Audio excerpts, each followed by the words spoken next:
태풍 바비의 영향을 가장 먼저 받은 제주에선 거센 비바람으로 인한 피해가 속출했습니다. 길가의 나무와 입간판이 쓰러지며 차량 충돌 사고가 나고 정전이 잇따르는 등 100건 넘는 피해 신고가 접수됐습니다.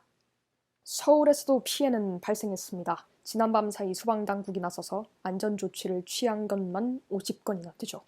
건물 지붕이 날아가거나 유리창이 부서져 길거리에 떨어지는 등 아찔한 사고도 있었습니다. 박기웅 기자가 취재했습니다.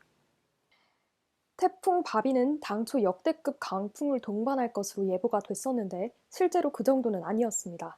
큰 피해 없이 지나간 건 너무나 다행이지만 기상청의 예보는 이번에도 빗나갔습니다. 박선아 기자가 취재했습니다. 코로나가 사람을 이렇게도 만드네요. 일주일째 나이트클럽 문을 열지 못한 업주가 휘발유와 흉기를 들고 시청을 찾아 난동을 부린 사건이 발생했습니다. 강진우 기자입니다. 정부가 모레 0시부터 일주일 동안 수도권 사회 거리두기 2단계를 더욱더 강화하기로 했습니다. 수도권 소재 38만 개 음식점과 제과점은 밤 9시까지만 가게 안에서 식사를 할 수 있고 프랜차이즈 커피 매장은 포장이나 배달만 가능합니다. 사실상 3단계 조치인 거죠. 조창훈 기자입니다. 광화문 집회에 다녀온 뒤 나흘 동안 경기도 하남의 사우나에서 생활하다가 확진 판정을 받은 사람이 나왔습니다.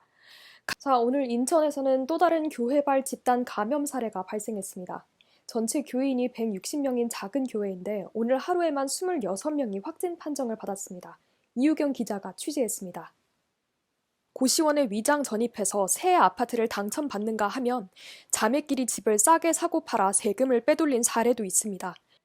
국내에서 번 돈을 외국으로 빼돌린 혐의가 있는 사람이나 기업들에 대해서 국세청이 세무조사를 하기로 했습니다. 미국에서 대규모 오토바이 행사에 수십만 명이 모였고 역시나 행사 후 확진자가 70명 넘게 발생했습니다. 미국 정부 차원에서 확진자 수를 줄이기 위해 검사 속도를 늦추라고 했다는 발언도 나왔죠.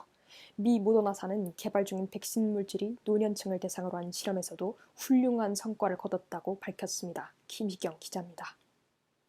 네, 미국에서 한 흑인 남성이 자신의 아들이 보는 앞에서 경찰의 총에 맞아 중태에 빠졌다는 소식을 전해드렸는데요. 미국 전역에서 인종차별에 항의하는 격렬한 시위가 벌어지고 있습니다. 10대 백인 청년이 시위대에 총격을 가해서 2명이 숨지는 일까지 있었습니다.